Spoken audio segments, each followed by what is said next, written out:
je pense qu'à partir du moment où on a notre premier saumon, là, on a la piqûre, puis c'est définitif. Il n'y a plus de revenez-y. On devient accro. Je suis une pêcheuse de saumon depuis, j'approche une quarantaine d'années. Alors, c'est une passion, naturellement. Je suis une Anne-Montoise, donc Sainte-Anne-des-Monts. Ma rivière, c'est la rivière Sainte-Anne. C'est vraiment une rivière qui est sinueuse, qui est dans le bas d'une montagne. L'eau est très froide. L'avantage, pas très large, donc plus facile à pêcher que certaines rivières.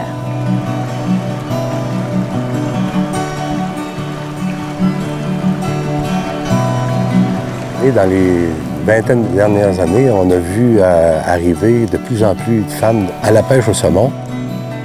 Et on s'aperçoit qu'à l'intérieur de la petite municipalité de Sainte-Anne-des-Monts, on rencontre beaucoup de femmes intéressées à découvrir la pêche au saumon. Salut Diane! Hey, salut, ça va?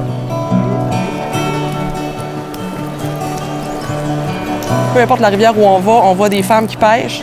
On a l'impression que c'était beaucoup un sport d'hommes à l'époque. De plus en plus, on voit des couples pêchant, on voit des familles qui pêchent.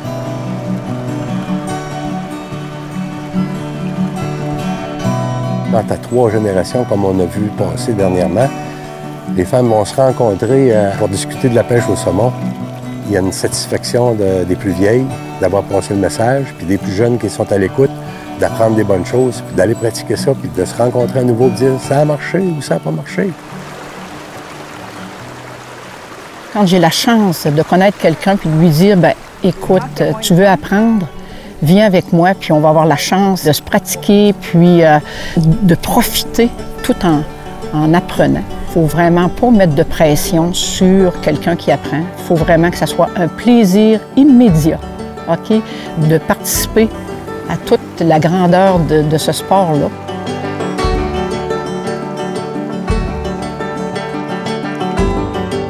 La pêche au saumon, ça débute avec l'aide d'un guide. C'est un apprentissage, il y a toute une technicalité derrière tout ça. Au moment où là, tu te sens à l'aise dans une rivière, tu as tout appris, tu as ton bagage, je pense qu'il est temps de transmettre les connaissances à d'autres pour que plus d'une génération poursuive le sport de la pêche au saumon. Les gens commencent à comprendre que pour garder notre ressource, il faut vraiment être respectueux de tout ce qui nous entoure pour les générations futures.